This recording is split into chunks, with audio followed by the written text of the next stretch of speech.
Hello, आज हम पढ़ेंगे जेनेटिक कोड के बारे में। हमारी जो सीरीज़ चल रही है अभी तक हमने उसमें ट्रांसक्रिप्शन के बारे में पढ़ लिया। तो जब ट्रांसक्रिप्शन में जो हमारे न्यूक्लियोटाइड का सीक्वेंस है उससे अमाइनो एसिड कैसे बन रहा है वो हम जेनेटिक कोड में पढ़ते हैं। एक साइंटिस्ट जो फिजिसिस्ट थे जॉर्ज गैमो, उनने बताया था कि 20 अमाइनो एसिड्स हैं हमारे पास, ए अमाइनो एसिड्स, और हमारे पास 4 नाइट्रोजीनियस बेस है। तो इनके कितने कॉम्बिनेशन होना चाहिए कि हमारे पास 20 अमाइनो एसिड बने। तो उनका बोलना था कि हमारे पास रहेंगे 64 कोडॉन। कोडॉन क्या होता है? ये होता है 3 न्यूक्लियोटाइड का सीक्वेंस। अब उनने ऐसा क्यों बोला कि 4 से 64 कोडॉन होना चाहिए? क्योंकि जब कॉम्बिनेशन देखते हैं हम, अगर हम सिर्फ 4 नाइट्रोजीनियस बेस का सिर्फ एक ही कॉम्बिनेशन रहेगा तो हमारे पास सिर्फ 4 अमाइनो एसिड होंगे।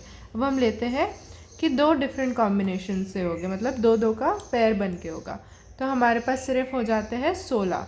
इसलिए हमने 4 इससे ज़्यादा तो हमारे पास अमाइनो एसिड है, तो हमने 4 रेस्ट टू द पावर 3 किया, उससे हमारे पास 64 डिफरेंट कोडॉन है जो हमारे 20 अमाइनो एसिड को कोड कर रहे हैं।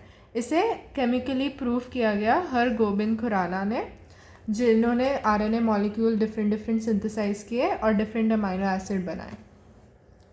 Now there are total 64 codon, मतलब 3 न्यूक्लियोटाइड का हमारे पास यहाँ पर अरेंजमेंट है और डिफरेंट कॉम्बिनेशन से जो हमारे 64 कोडॉन दे रहे हैं, जो इवेंचुअली 20 अमाइनो एसिड दे रहे हैं। ये हमें याद रखना है।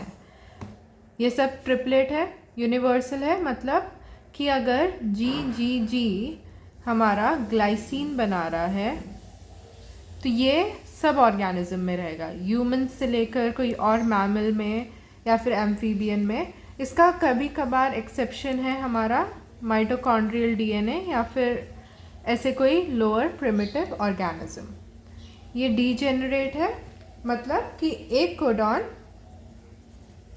सिर्फ एक अमाइनो एसिड बनाता है, पर एक amino acid for example glycine can be coded by more than 1 codon।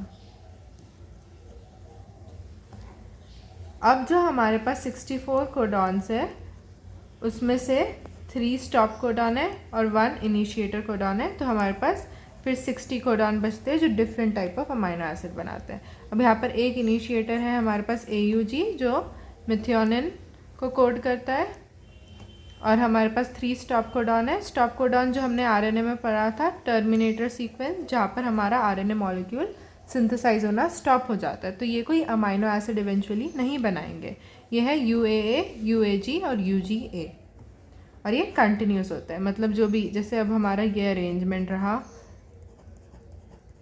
ये ऐसे कंटिन्यूस हमारे अमाइनो एसिड बनते जाएंगे। ऐसा नहीं होगा कि इसके बाद हमारा कुछ स्टॉप रहा या फिर हमारा पॉलीमरेज कुछ सिंथेसाइज करना बंद कर देगा। Thank you.